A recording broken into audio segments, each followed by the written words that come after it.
So I'm here with Brett Culp. Pretty exciting. And he was the closing keynote, and he wrote and produced and executed this film called Legends of the Night. And what is it exactly? Legends of the Night is a documentary film. It's a feature-length film about the power we all have to be heroes. And it tells the stories of people who were inspired to become heroes in their real life because of their childhood love of Batman. They loved this character, it inspired them, and now they're doing and accomplishing amazing things because of this heroic story and the effect it had on them as children.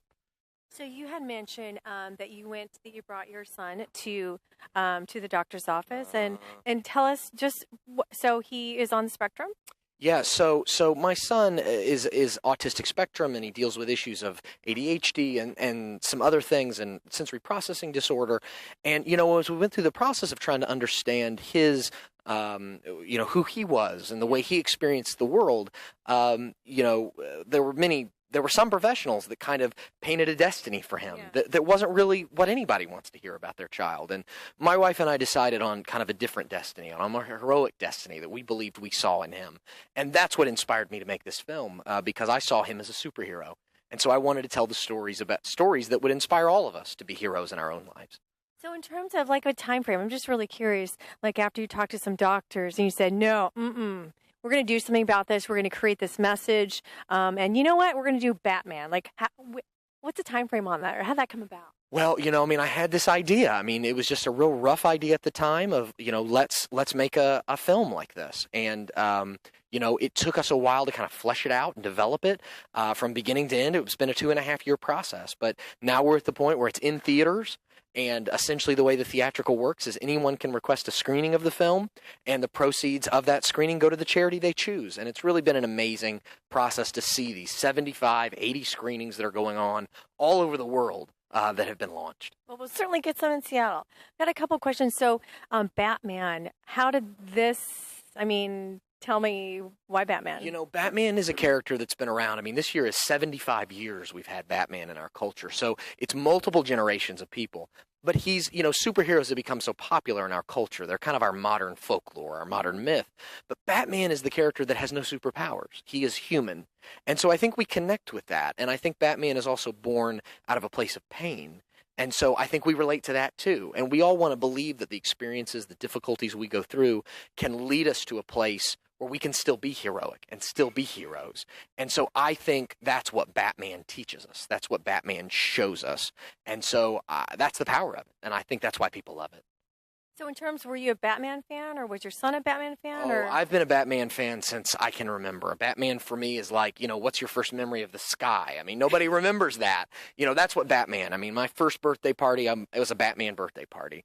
When I was 3 years old and my sister was born, I'm at the hospital with her. I got a Batman t-shirt on. So, yeah, exactly. I've loved this character forever. And so for me, as we started talking about this process, this character was the logical choice for many reasons. And then in terms of, you have a number of different of people. How did you find, I'm trying to think of, does anybody have this passion for Batman? What was that process about? Google was our friend. The answer is it's kind of undramatic, but we used Google to find these stories and to really connect with people. We read some books that people had written, and we interviewed them. People have interviewed... Whoa.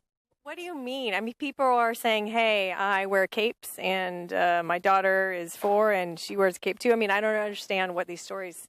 Well, if you Google, inspired by Batman, which is what I did. Now, if you would Google inspired by Batman today, because of what happened in Aurora, Colorado, you get a different search result. But 2 years ago, if you Googled, inspired by Batman, you would get a list of, you'd find blogs, you'd find news articles where people talk about those sorts of things. You'd find all kinds of stuff on Google of people who were inspired by Batman to do cool things.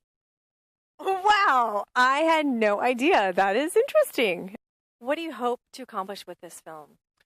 I hope that everyone that sees this film will be inspired to find their own heroic story. That they will look at this and say, you know what? I have the capacity within me to be a hero. I'm going to go out starting right now and do it and be a hero to the people in my world. And what was so exciting, this whole room, we were all crying and, wondering about our makeup. And how many how many foundations, how many causes are out there that you've helped, or how have you been able to quantify how much you've helped? Well, I mean, kind of. Yeah, I mean, we've done 75 screenings of the film, and each one of them has been associated with a different not-for-profit or charitable organization. And so, I mean, we're still trying to do all the accounting, but it's tens of thousands of dollars that have been generated through these screenings. It's pretty amazing. I hope that a lot of other people and organizations will be inspired to do this for good type of, by your example. So very last, tell us about this foundation you're forming. Yeah, so we're starting a not-for-profit 501c3 foundation called the Rising Heroes Project. And what we're hoping is that we'll take this experience that we've had with this film, and that we will be able to use it to repeat this process, to do it again, and to generate the same kind of support and help so that we can make another film with a kind of a different theme and a different message, but still targeted towards the same superhero, heroic spirit, and impact people in a positive way. I think caves are going to be trending next year. So what do you need audience members to do for you? What would be amazing? I mean, go to our website, wearebatman.com. And you can see the trailer for the film. You can learn about how we've used it for charity, and you can actually pre-order the DVD or the Blu-ray. You can buy a T-shirt like the one I'm wearing, or an art print of our Batman artwork, and in the process support the creation of our 501c3, the Rising Heroes Project. I love it. Well, I think socially I see doing the movie screening, but then a costume party, and then, All right, we'll be talking. Very good. Thank you much. Thank you. All right. For chatting.